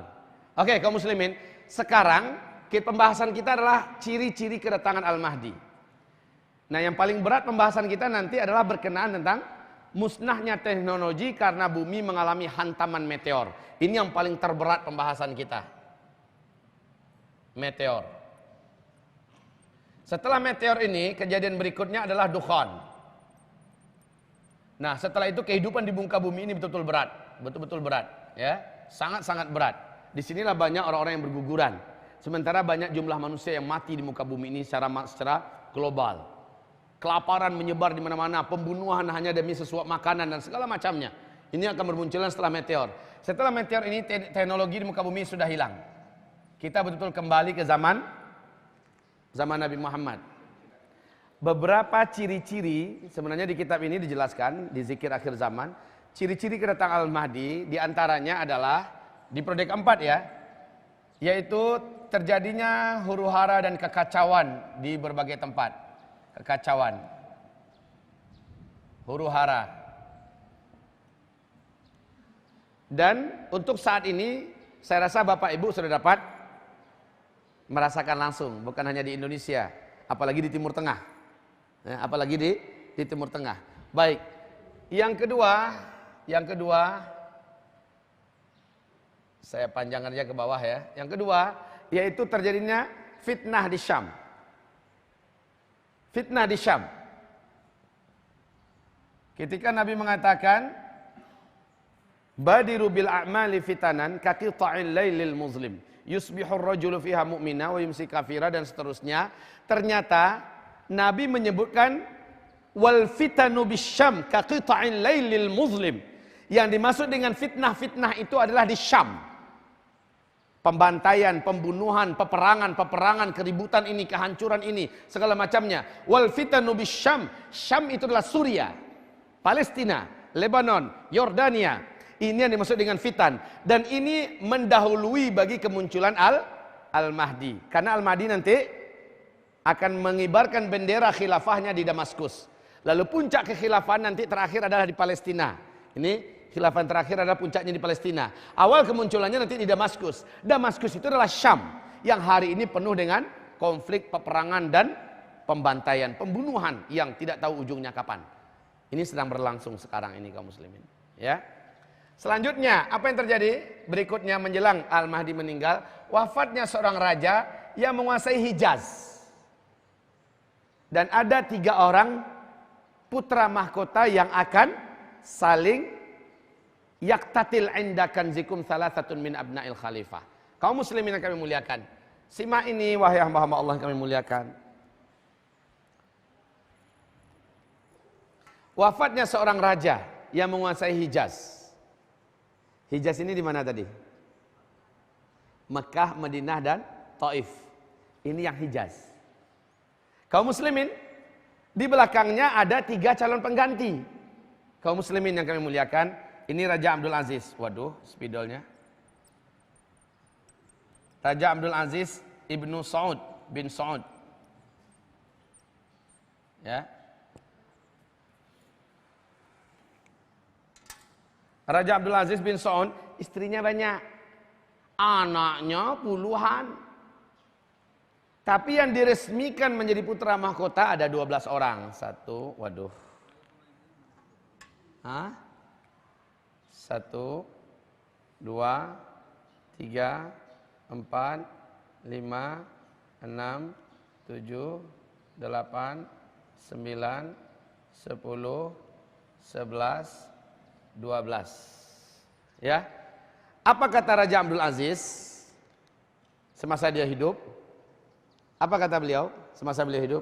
Tidak boleh menjadi raja para cucu-cucu selama putra-putraku masih hidup. Makanya ini sudah menjadi budaya di kerajaan Arab Saudi. Walaupun lain-lain ibu, apabila ini sudah meninggal, ini jadi raja dulu kan, pangeran ini.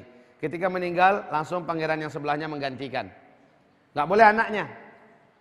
Nah, meninggal juga pangeran yang ini, pangeran sebelahnya menggantikan. Nah, ini para putra mahkota ini semuanya. Sekarang anggap saja ada. Meninggal digantikan oleh berikutnya, meninggal digantikan oleh berikutnya, meninggal digantikan oleh berikutnya. Dan yang terakhir kemarin itu menurut urutannya ya, ini raja 1, 2, ini Raja Abdullah, ini Raja Abdullah. Waduh, betul-betul. Ini Raja Abdullah. Nah, ini kaum muslimin. Ini urutannya ya, ini Mukrin.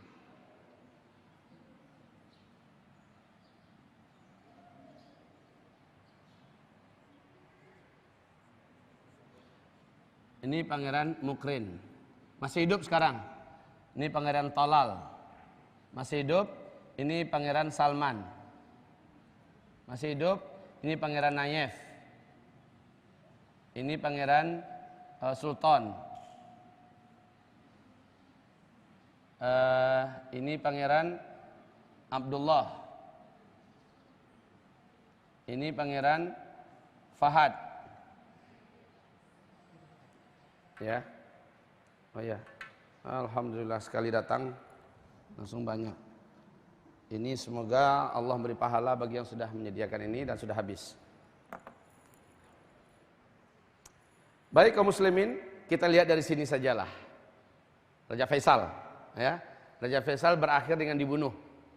Ya kan, dibunuh Raja Faisal. Kenapa dia dibunuh? Karena Raja Faisal termasuk Raja Saudi yang paling pemberani. Dia yang mengembargo Amerika Serikat selama 1 bulan sehingga kelimpungan ekonomi mereka hampir sekarat. Dan dia yang berani bersumpah dan menyatakan ikrarnya siap memerdekakan Masjidil Aqsa daripada penjajahan Zionis Israel. Lalu dia dibunuh oleh keponakan kandungnya sendiri yang baru pulang dari Amerika Serikat. Kemudian langsung digantikan oleh Raja Fahad.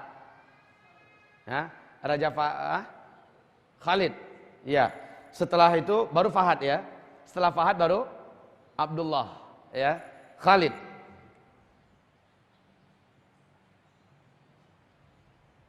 Faisal. Nah, kaum muslimin, Fahad meninggal dunia, digantikan oleh pangeran sebelahnya, yaitu Raja Pangeran Abdullah. Nah, Pangeran Abdullah baru meninggal 9 Jumat yang lalu. 9 Jumat yang lalu. Dalam usia 90 tahun dengan penyakit yang dihukum oleh medis internasional sebagai mati secara klinis, ya. Jadi beliau meninggal dunia. Sebelum beliau meninggal dunia, di 2008 ditetapkan bahwa putra mahkota setelah beliau ini ada 3 orang. Tahun 2008 ditetapkan Sultan Naif Salman. Setelah Sultan, maka Naif yang menjadi raja. Setelah Naif, maka Salman lah yang menjadi raja. Kaum muslimin yang kami muliakan, qadarullah, pada 2011 Pangeran Sultan meninggal dunia karena kanker. Meninggal dunia duluan. Padahal Raja Abdullah masih hidup. Kemudian Pangeran Naif juga meninggal dunia. Pangeran Naif juga meninggal dunia pada tahun 2012 bulan Juni, tanggal 6 Juni bila saya tidak lupa ya. Meninggal dunia juga. Maka ini juga meninggal. Yang tersisa adalah Salman, Talal dan Mukrin. 3 orang ini. Kaum muslimin yang kami muliakan, Pangeran Salman ini terkenal tidak disukai oleh pihak kerajaan. Kenapa? Lurus, berakhlak, disiplin, dan hafiz Quran 30 juz. Anti barat. Ya, Pangeran Salman ini. Maka menjelang Raja Abdullah meninggal dunia, di Mesir heboh media masanya mengelu-elukan sebuah berita bahwa calon pengganti setelah Raja Abdullah meninggal adalah anaknya Raja Abdullah. Ini yang diisukan. Waktu itu heboh di Mesir, Pak. Uni Emirat Arab ikut dalam konspirasi agar Salman tidak naik. Jadi didekati Raja Abdullah oleh Amir Uni Emirat Arab dan juga oleh beberapa petinggi-petinggi Mesir dan dari dalam kerajaan sendiri agar ditetapkan bahwa raja setelah itu adalah anaknya Raja Abdullah. Kaum muslimin yang kami muliakan, qadarullah, sebelum konspirasi itu berhasil, Allah menjadikan kehendaknya yang berlaku. Raja Abdullah meninggal dunia sebelum sempat menandatangani dan memberikan pernyataan. Beliau meninggal dunia terlebih dahulu, kemudian resmilah Pangeran Salman yang naik, ya, resmi. 2 orang ini adalah saudara tirinya. Sementara ini Raja Pangeran Salman dengan Pangeran Naif adalah saudara kandung. Anak daripada Pangeran Naif ini juga soleh. Anak dari Pangeran Salman juga soleh. Ada 3 orang anaknya, ada 3 orang. Sementara pengganti di sini ada 3 orang juga kaum muslimin. Maka hamba-hamba Allah yang kami muliakan, mirip dengan hadis ini. Yaktatilu inda kanzikum salasatun, seterusnya. Ya. 3 orang nih akan saling menjatuhkan.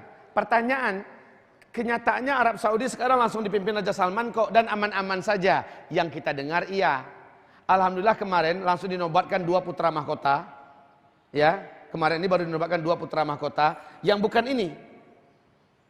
Tapi yang pertama anak Pangeran Naif, siapa namanya? Muhammad bin Naif. Yang kedua adalah anak beliau Muhammad bin yang usianya baru 34 tahun. Nah, kaum muslimin yang kami muliakan, baik ya. Intinya 2 orang ini, afwan, yang ini diusir dari kerajaan karena akhlaknya yang bobrok. Etikanya dan moralnya sangat jauh meleset. Sementara yang ini pun bukanlah orang yang ini punya kiblat otaknya ke barat. Walaupun kemarin dia ikut membaiat 2 putra mahkota berikutnya, tetapi kaum muslimin, kebijakan-kebijakan Raja Salman menggelisahkan PBB, membuat cemas Amerika Serikat. Karena Arab Saudi hari ini sudah independen.